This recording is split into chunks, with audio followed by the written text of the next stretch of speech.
அன்பு நண்பர்களே, அனைவருக்கும் அன்னை சமையல் உமாவின் அன்பான வணக்கங்கள். இன்றைக்கி அன்னை சமையலில் பார்க்க போகிறது இட்லி தோசைக்கு சூப்பரான சைட் டிஷ்.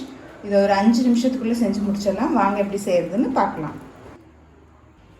குக்கரில் தேவையான அளவு எண்ணெய், 4 பல் பூண்டு, 2 வெங்காயத்தை சேர்த்துக்கலாம்.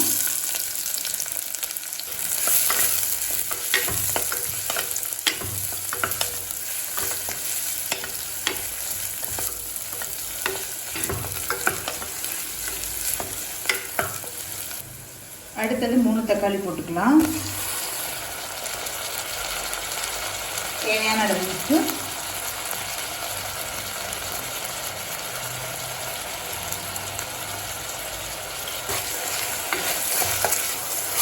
தக்காளி கொஞ்சம் அதிகமாகவே போட்டுக்கோங்க. வெங்காயத்தை விட அதிகமாக தக்காளி போடணும்.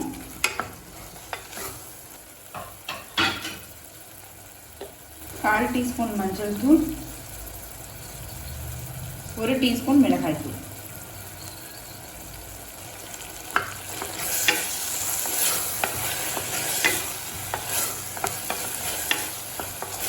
இப்போ 2 கப் தண்ணி சேர்த்துக்கலாங்க.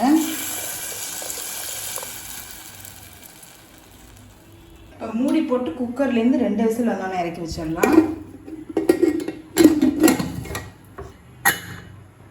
இப்போ குக்கர்லேருந்து 2 விசில் வந்துருச்சுங்க. இப்போ இதை நல்லா மேஷ் பண்ணிக்கோங்க. மத்து இருந்தால் மத்து வச்சு மேஷ் பண்ணிக்கோங்க. மேஷ் இருந்ததுன்னா அதை வச்சு பண்ணிக்கோங்க. மத்து இருந்ததுன்னா அதை வச்சு பண்ணிக்கோங்க.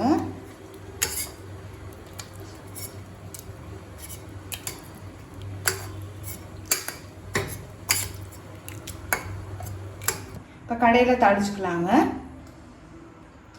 1 டீஸ்பூன் கடுகு, அதிலே கொஞ்சம் உளுந்து போட்டிருக்கேன், கொஞ்சம் கருவேப்பிலை, கொஞ்சம் பெருங்காயம். இப்போ நம்ம தாளிச்சுக்கலாம்.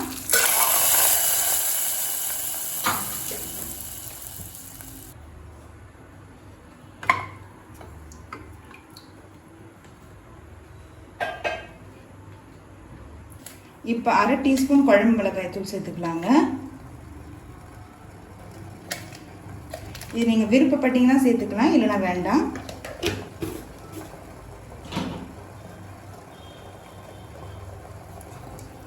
குழம்பு மிளகாய் தூள் சேர்த்துட்டு ஒரு 2 நிமிஷம் ஸ்லோவிலே இருந்தால் போதும்.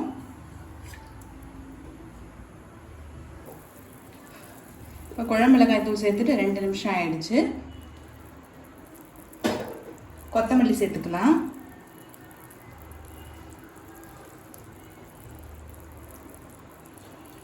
தக்காளி கொட்ஸு ரெடி ஆயிடுச்சுங்க. சர்வ் பண்ணிடலாம்.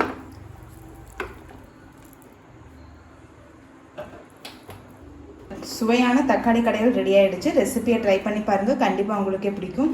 ரெசிபி பிடிச்சிருந்ததுன்னா வீடியோவை லைக் பண்ணுங்கள், கமெண்ட் பண்ணுங்கள், ஷேர் பண்ணுங்கள். இதுவரைக்கும் அன்னை சமையல் சேனலை சப்ஸ்கிரைப் பண்ணாதவங்க மறக்காமல் சப்ஸ்கிரைப் பண்ணுங்கள். தேங்க்யூ.